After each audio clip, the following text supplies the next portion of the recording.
Welcome to this strong edition of Soulful Sundays. We're going to be talking about altars today. But before we get into the conversation, we're going to open up with prayer. Master Chef is going to do the libations. And then we're going to keep moving and keep moving from there. So in this time, in this moment, we give thanks for the opportunity to be present. We thank God for just allowing us to see another day. As we sojourn in the day, we bring our best self forward. We represent our highest self in all of our doings. And we are grateful and thankful.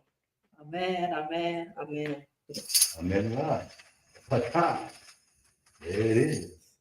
And there's more gratefulness. We are also grateful for our ancestors as we specifically open up the portal to allow the water, plants, not even the spirit world, and the physical. We acknowledge our ancestors that walk before us, those in our biological lineage, we go through the portal that we associate ourselves. So we call it today, so we want to do the plants, our shades, to affirm our connection, God, and the sense of promise. Call it that name tonight. Ache. Ache. Ache. Ache. Ache. Laura Hall. Bertha Tucker. Mal Tucker. R.L. Tucker. Mayor Wallace. Geraldine Hall. Nat Turner. Harry Tubman. Dr. Noble Joe Ali. Marcus Garvey. And everyone else. I tell you.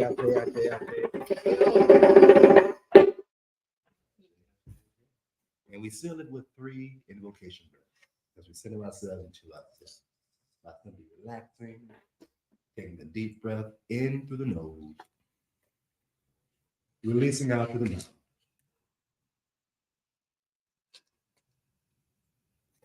Deep breath in through the nose,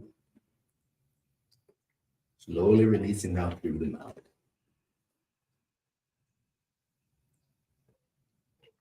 One more deep breath in through the nose, and slowly releasing out through the mouth.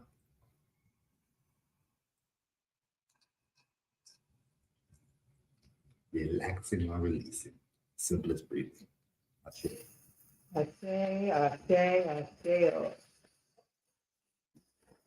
Yes, so today's conversation, altars. Altars, if you look at a quick definition, would be a sacred place for sacrifices and gifts to be offered up to God. So altars could be anything really big. It could be anything small. It could be a space that you're in churches. There's the whole big front that they would call the altar that a lot of congregation might come up to for prayer. There may be small altars. Okay, this is an altar at home that I sit on, a space that is an altar space just for special things that I put where I acknowledge my ancestors and remember them. And so this sits on the I'm like not even in the camera. Can't figure it out. This sits on the ancestor altar. Serves as an ancestor altar in my home where I just put maybe pictures of my mom, my grandma, my dad, just a space to reverence them and remember them.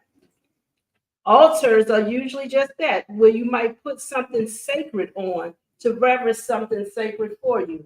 Here are just some items that I create that some people may use as an altar item. This one here has inside it the Black Mary. This one just has an one of the other things on my space is I like to remember friends. I like to acknowledge people close to me, and sometimes I might say prayer, spend time just praying for them, praying that things go well for them. And whenever I'm just having a dedicated moment to my friends, this piece here that was made for me by my friend here, Master Chef. So when I'm actually doing a prayer for friends, I'm usually holding this piece, just a connection, a reminder to friends and friendship. And I don't know if you can see how well it is coming up on camera. It says love. Any view for altars, Master Chef? Well, personally, my person's main altar just look to have the elements, earth, air, water, fire. Okay. Water is represented by the water, jar of water on there, and fire, the candle, uh, air, feather, and incense, which keeps incense burning, and earth, they're crystals. So all these things, the physical elements, and the altar in and of itself is a portal to the etheric. So it represents the ether. So all five elements are represented in that altar, and specifically is used to balance my person's beingness by opening up to all of the elements in a balanced way. So that's how we use this main altar. Then it has another altar that is strictly for its incarnation, where it's a black skull. And this is the incarnation based upon the Kemetic tradition, one particular Osiris Society. There's a organization here in Washington, D.C., Osiris Society of Washington, D.C. Although the headquarters is in New York, brother named Shechem Rahman. Some of you may be familiar with the main book or a series of books called Medu Neter. Just looking at the library here in the temple, there's not a copy of Medu Neter, METU NETER. It's a blue and white book. The first series of blue and white book. At any rate, being initiated into that system that allows that modality, using the deities. My person has come across its incarnation, from that system and how it looks to show up as a certain aspect of God. And so this altar has the deities of Sefer and Tahuti, which respectively correlates with the omnipotence and the omnipresence of God. So my person's incarnation is to be a manifestation of that aspect of the all. And so that altar specifically holds space for that portal for my person to become who it came to become, which it already is, because past, present, future is all happening right now. So I am that I am. So these altars assist my person with demonstrating how it became who it is already. Ashe. Ashe. Okay, so what are some of the things that you could put on your altar? Photos of your ancestors, crystals, candles. You can write out prayers and put those on your altar. Some people do spells, or they call things in for themselves. They have their rituals, their flowers. There's any number of things that you can put on your altar, because altar is basically a physical object or a set of objects placed in a purposeful, meaningful way to bring about something that it is that you're asking for, something that you're holding space for, something that you're looking to make manifest. Now, there are the elements of the altar. Master Chef has already spoken to some of that, earth, which is your stable foundation. And in that place for earth, it can be a plant. It can be, as he said, crystals.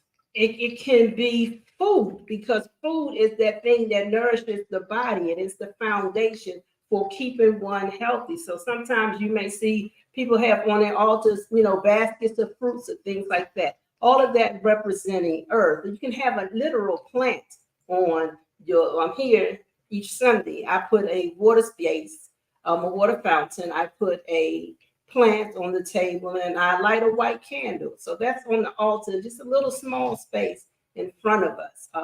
Each strong when we come in here, just things I put in to work with. And why am I putting these things in give you a quick view of the altar that I set up each strong when we come in. So we talk about earth.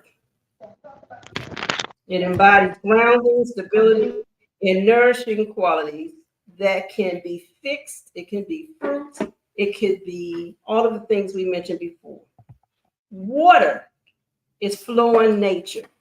So for me, my water fountain is actually water constantly falling. I usually have some crystals on there. In today's rush, I didn't place the crystals on the water fountain, but we have that water and it's actually moving so that it keeps the things. And when we have flowing nature, it kind of represents our emotions, adaptability, the ebb and flow of life. That's what water, does for us. It just puts us in that place of constant growth. There's nothing constant but change. And as we change and as we grow, we want to be fluid and productive in our growth. For me, I don't want to speak for everyone, but that is at least where I want to be. Some people might not want to grow. Some people might want to just stay stagnant. And wherever you are, whatever your choices are, those are your choices. For me, I like the flow. I like the move, the ebb and flow of things. Fire. And I usually represent fire with the white candle. That's the transformative force. It symbolizes passion, energy, and the power to ignite change. So if you're trying to make things happen, some people usually say, put some fire under your feet. If you are looking to get some tasks done, and you might not be moving, and you might be kind of sluggish, you might be one of those people that keep putting things off, and then somebody will somebody needs to come and light a fire under you. That's what that's talking about. Air. Whenever we start each strong, we come in, one of the things Master Chef invites us to do is to take a cleansing breath. It's like air can't be seen, but it's one of those things that helps us into connection and expand into that ether, into the realm of spirituality. It's just you get to that transformative place by taking a breath. You set your intentions. It's in your mind. You've heard people heard that conversation, airhead, where that's really because of the connection of your thoughts and your breath and your energy. When you can put your mind in that space with that breath, you transcend from this realm into other realms. So that is the element of air.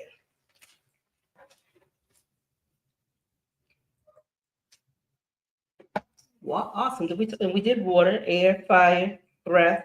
And one of the main things that a chef mentioned was ethers, spirit, your connection to God, if you will. When we talk about the air and we talked about the ethers and we talked about the connection and we talk about the breath and the fire might help us to be focused and stay concentrated. Like all of these elements, all of these things work together and helping one to connect.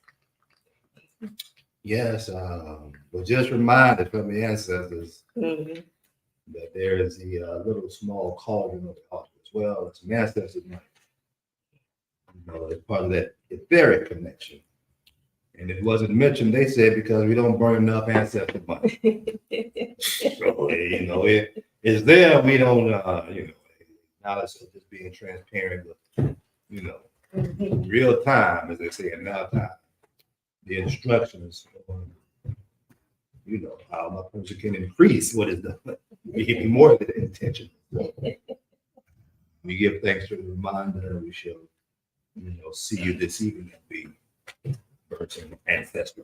I usually have some with me in case I go somewhere and want to spend time and just acknowledge my ancestors.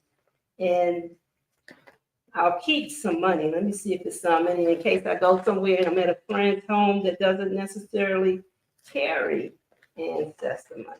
I feel like I and some of them can look like the money that we use here in American money. This one is for all nations. This ancestor money is what is used for around the world. So when you see these pieces here, it's a few $1 billion worth of ancestor money here.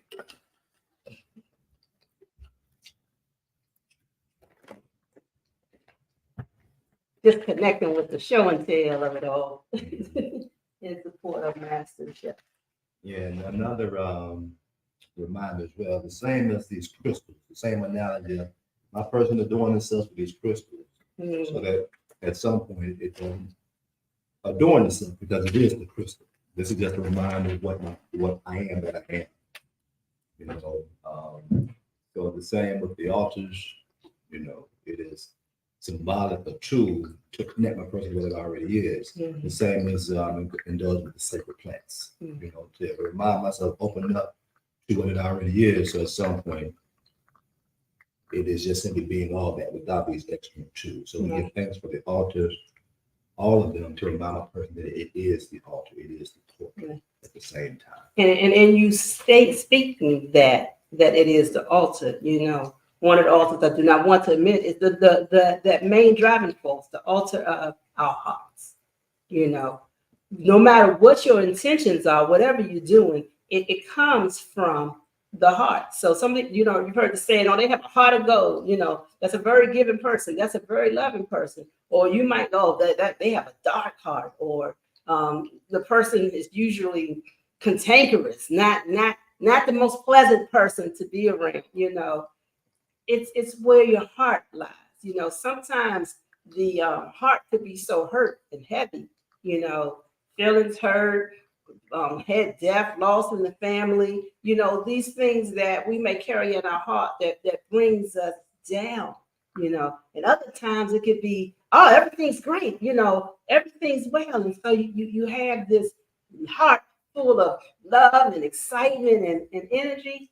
And so it's like if you overstand your main altar being your heart, that heart may be what has to be outpictured on your altar in front of you. So if you are in mourning, your heart might want your altar to have candles that will bring you some type of resolve. You know, you can remember the person and maybe try to transfigure that hurt into just holding on to those great memories, those great times. Because if you understand that nothing really dies, you know, nobody's really born. It's all energy that's in different forms and shapes. And so if you're in this form, in the physical form of being embodied as a man or a woman or cat, dog, plant, whatever it is that you are embodied in this space, you know, once you transcend, that energy could become anything and everything else that's always present. It always goes back to the main source. It always goes back to the creator. It always goes back to God, and it can be made manifest in any other way again. So thank you for just sharing yourself being an altar, and the crystals represented that.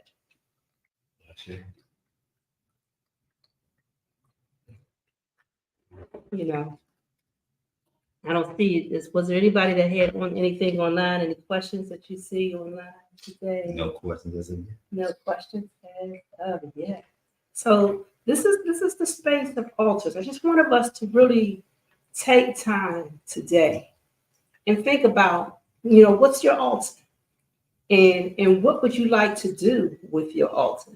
What do you want to make manifest? You know, I have several altars, and I didn't realize how many altars I made, you know, in my home until somebody came to my house one day and was like, "Oh, you got a whole bunch of altars." It was like one space; it was just pictures of my relatives that have transformed into the other dimensions from here. And then there was another space where I had a whole bunch of crystals that I like, crystals that make me feel good. I had a huge rose quartz in it and a whole bunch of other crystals. And it was like, didn't realize at the time that I had created a whole crystal altar. But that crystal altar would just, whenever I come and be in that space, and sometimes I, you know, clean up the crystals and everything, it always brought me to a good space of feeling just love, just feeling relaxed, just feeling released. It's just like, oh, it's a wonderful experience, the crystal altar. And then I love water, and there's always some type of water fountain in my home. And so understanding that the water running helps things move, helps energies to pass through and be gone if I need them to be gone, or flow, or help me get into a good rhythm of moving and doing things. I mean, even in nature, if I go and I'm by water, I am most at peace. I am in the best place for my meditations and my prayers is being near water. So if I'm in my room at home and I'm in a space for prayer, that's a water fountain that's running 24/7. But I would like candles, turn out the lights, and just listen to the sound of water sometimes. That's my altar, but that altar then transforms my whole room into a sacred space, a whole portal that's just open for me to do whatever I need to do to make my spiritual connections and movements. There's plant altars, just grounding. And I am one of those persons that have a lot of out of body experiences. I'm one of those persons that sometimes have to work hard to come back and be in this realm because I will be traveling and just take off. And I have found that having the plants is kind of like my connection pull back into this realm because there have been times when I was traveling and trying to get back and grabbing onto trees, to pull down and not fly off and to stay in this realm. And understanding that when I did make it back, I'd always wake up and see myself looking at plants. It's kind of like that realm and that peace and that connection pulled me back into this space. I've been able to connect with the plants when I've done plant medicine, plant teachers, and things of that nature to reveal a bunch of things to me, to bring about healings and to see how I'm working and understand the things that I do just in my walk, in my day-to-day life that I didn't necessarily I was aware because people would tell me about their experience and their encounters with me, but I wasn't necessarily tuned in. I wasn't paying attention. I wasn't focused on what's happening. So with the plants, it just made me become more alert, made me become more in tune, made me realize I need to check in more, made me realize that there's a balance to what needs to happen. So when I'm showing up and the body is skilled and different things is happening, it's all of these energies and all of these things that I am connecting and doing, but I wasn't taking the time to go back and breathe and move and exercise and eat right and do all of those things that is necessary for this physical form so that when I'm doing all of these extraordinary things and all of these other people are getting these wonderful benefits, I'm not now, they're getting healed and I'm sick. They walk away okay, but I am now walking around in pain, limping, can't breathe, having all of these different experiences that I shouldn't have because there wasn't a balance to doing what I need to do. So the main altar being this physical body itself and taking care of this body. And just as I might light a candle, and just as I might, have water running, remember to drink water, put water in the body for its own purification. Remember to choose the right fruits. It's like if you don't put the right fertilizations to your plant, organic, healthy fertilizations, the plants might grow, but they may not be the most healthy plants. My body might expand, it might grow, I might get older, but I may not be in the best physical state because I haven't taken care of the altar that is in the way that is required to have the best place for the altar. So when we talk about altars, we talk about, altars of the heart, altars of the body, altars of the mind. What are we putting on the altar in our mind? What are we thinking about? What are we focused on? What do we spend our time and energies making manifest? What types of things are we saying to ourselves, to create from?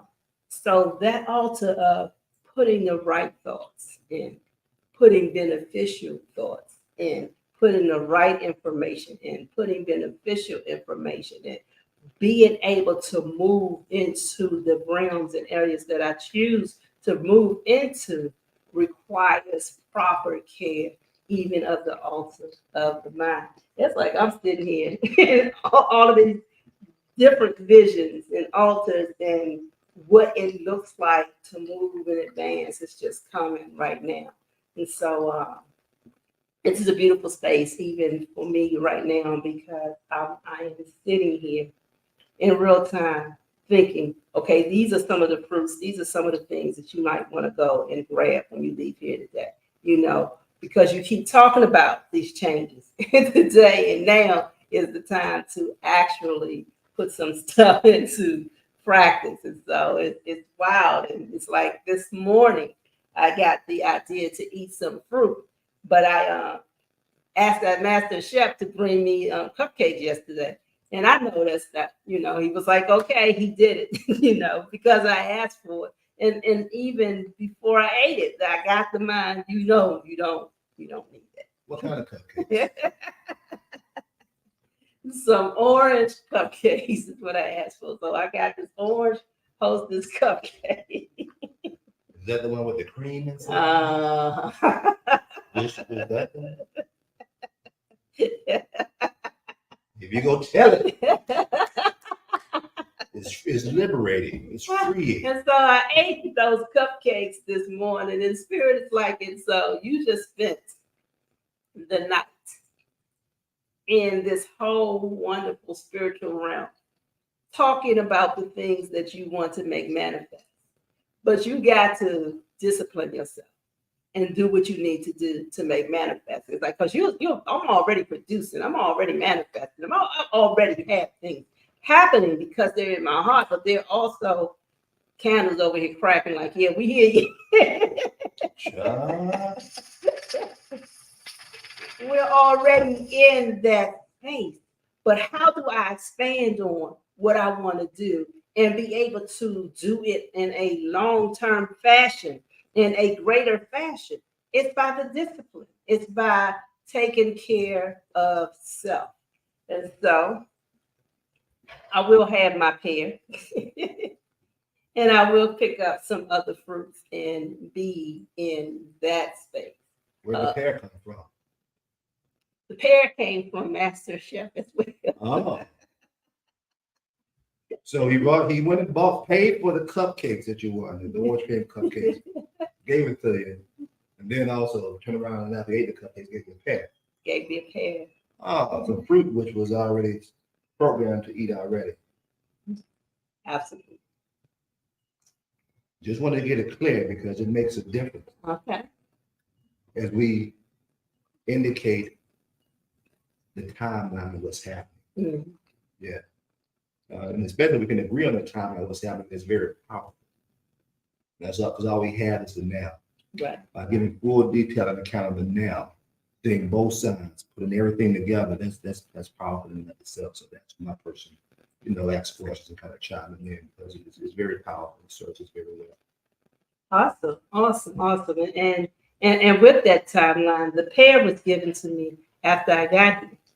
And it's funny because I got the cupcake last night, but I knew I shouldn't have had it. After I got it, I got the thought to not eat it. And I even entertained giving a cupcake to my daughter. Not that she wants it, but she has not made, not that she needs it, should I say, but she's not made the choices that I've made to be in the spiritual walk that I've decided to be in. So her diet and everything looks very different, and until she's ready to make that choice, she has that freedom to do so.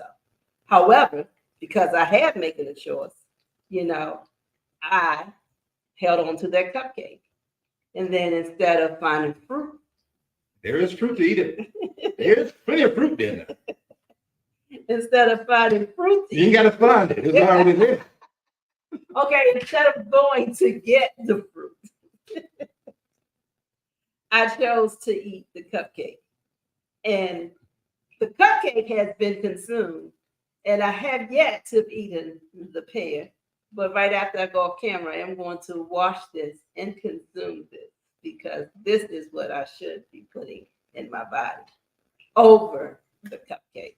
So we won't be making those choices that way going forward. you know, That's it. going forward, because the true understanding of what it is I am looking to do requires real discipline, requires taking the time to do it. And sometimes what's most readily available, you know, might be a go-to, but if I'm always planning and preparing ahead of time, what's most readily available is what I prepared and planned and put in place ahead of time.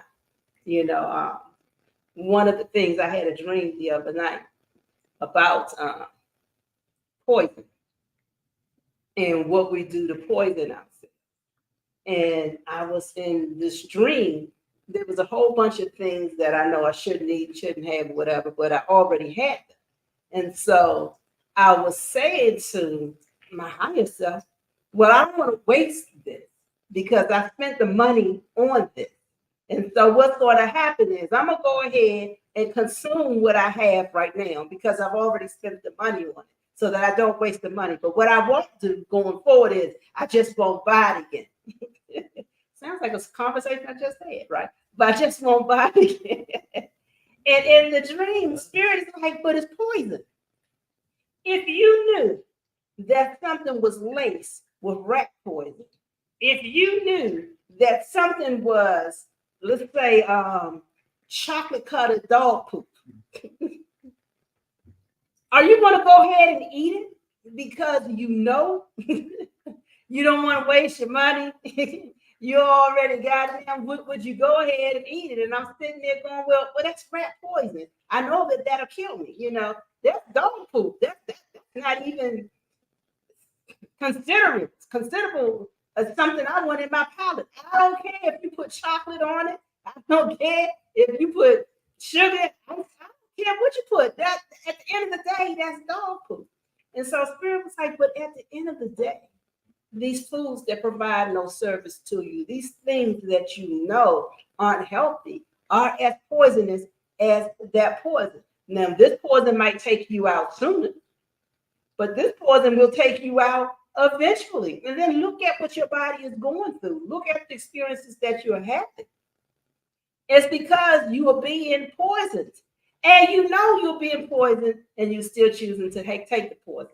So it doesn't make sense. That doesn't make sense. And so that dream is just coming back to me just to reinstate what I'm already talking, the altars of ourselves, to be able to do the work that I have chosen to do requires that discipline going forward. Requires that discipline.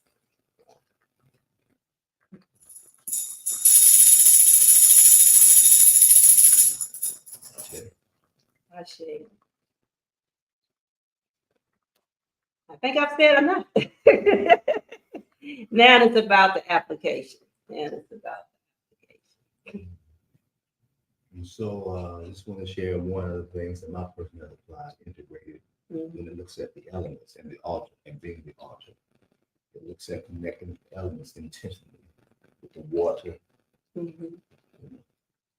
high quality water, and plenty of it.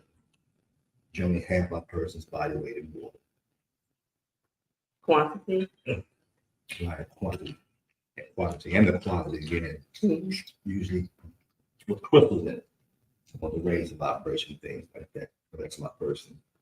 Connect with the water. From time to time when the weather's nice, may go to the beach, but generally speaking, on a more consistent basis, it is being intentional with the ingestion of the water. And that's water, earth. Of course, wearing the crystal, connected with the crystals and earth, but also with the living, the nutrition that goes in. About 8% plant-based. The rest is 20% in there, with at least 80% plant-based. Earth. And again, sometimes, not as often, don't intend to go outside and say, let's ground ourselves in the ground. But as much as possible, maybe walk in the grass, it's going to be in the grass for a while, pick out shoes also. That's the earth, water, earth, air, being intentional with the breathing. Just practicing breathing, just breathing, connecting what it feels like, yourself, just being sitting with the breath. Also, the incense to change the air of what is being that is being breathed, change the frequency, as well as plants. Have the plants to assist with the purification of the air as well. So that's how I first connect with the air. Then there's the fire. The fire. Aside from leaving its shades up when the sun come in during the day. Again, don't go outside and intentionally say let's go in the sun. But yeah, outside, we prefer to be in the sun and in the shade. As well as on the inside, do have these natural, they call full spectrum lights. That limits the full spectrum of the sun rays, as well as burn candles. That's what the external fire then also does movement. To cultivate the internal fire. And which is also part of the water because of the emotions and get the lymphatic system, get things flowing. So the movement is part of the internal fire in the water. So it's the earth, the water, the earth, the air, the fire, and the ether. And my person's ether is the resting, the intentional air of the flow. Certain rituals a person does in the evening to prepare itself as it goes and allows the body restoration. That means the word sleep in that context because it allows, again, the physical body for restoration while my person's consciousness, while it's the non-physical part of his being is in class, lessons, healing, providing a service, getting, just doing what it do, when it's not back in store beyond that rapid. So it's fluctuates between the spirit world, the astral, for him to again, go back to source, rest up a bit, stillness. And then come back to the physical body and say, hey, what's happening? As you engage in the spirit world. So this is on a daily basis. My person's discipline on the integration slash activation of what it intellectually knows. And from this point on, it's precious to what I am speaking about. By speaking it out loud, it allows the person to be even more intentional.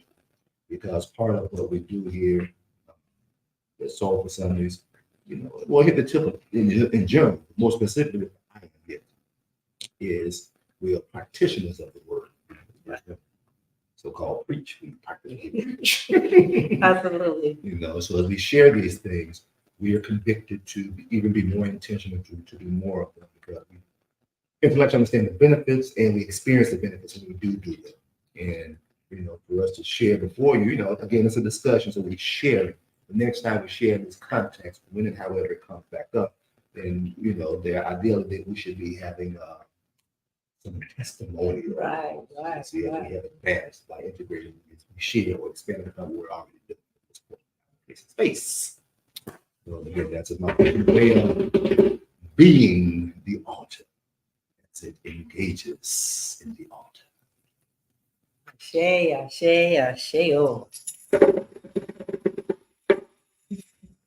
All right. So speaking of integration, I'm gonna let you go ahead.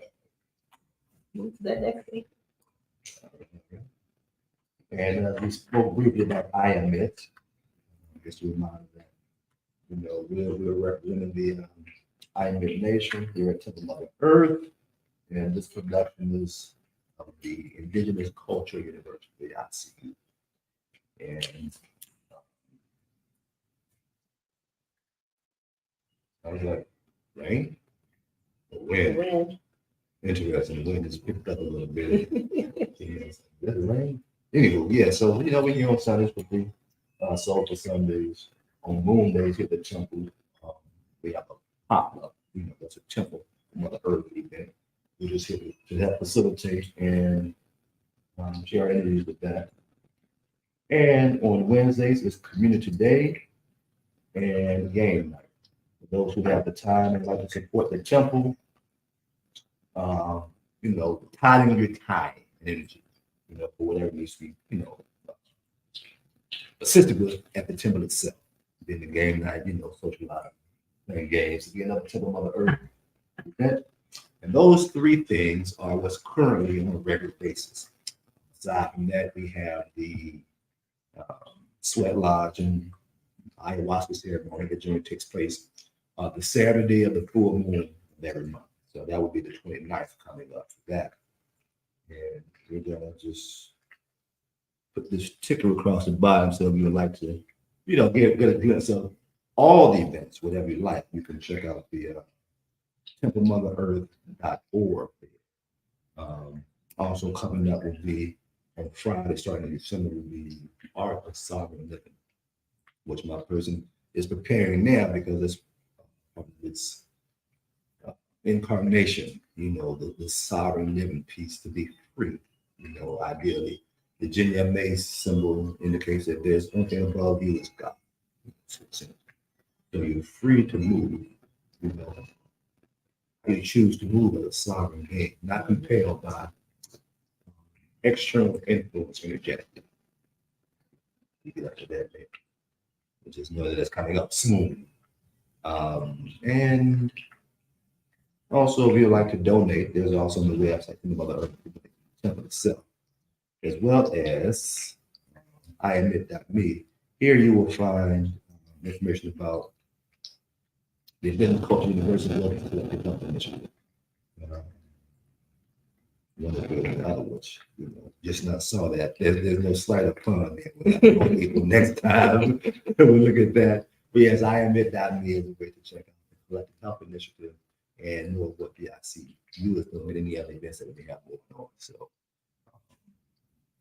that's that. Those are the announcements, generally speaking. There's anything else that we missed? That's it, Doug. Donations. Just be sure to check out the web pages to find out about events across the board, whether you're at Temple Mother Earth or IAdmit.me, so that you could be in the know of what's happening. All right. And once again, we give thanks for this time, place, and space as we are in communion, common unity together. It's portal, this 5D portal, sharing information on our journey in this 3D realm, in the world. So we give thanks for this time of communion, and we take special thanks now to integrate what was said and not said. They may serve us, be seeds of this planet to bring forth the fruits of our desires immediately. And these things we seem to say, Amen, right on, Amen, and Ache. Sheo.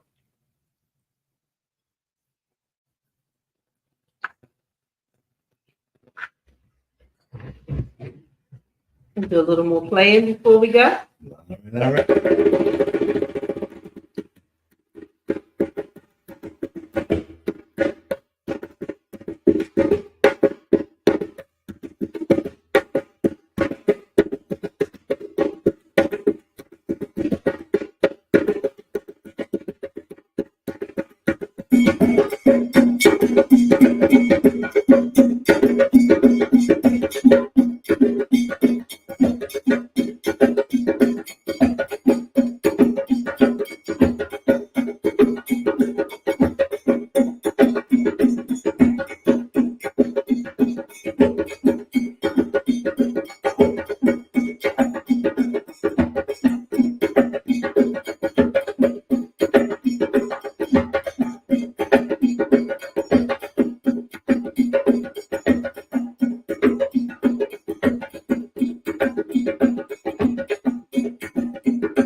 people.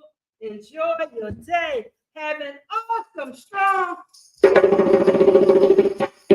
live life on purpose. Indeed, indeed. For all the unseen beings that are here assisting you in the journey. If we were called upon you again in such a way, we did you undo.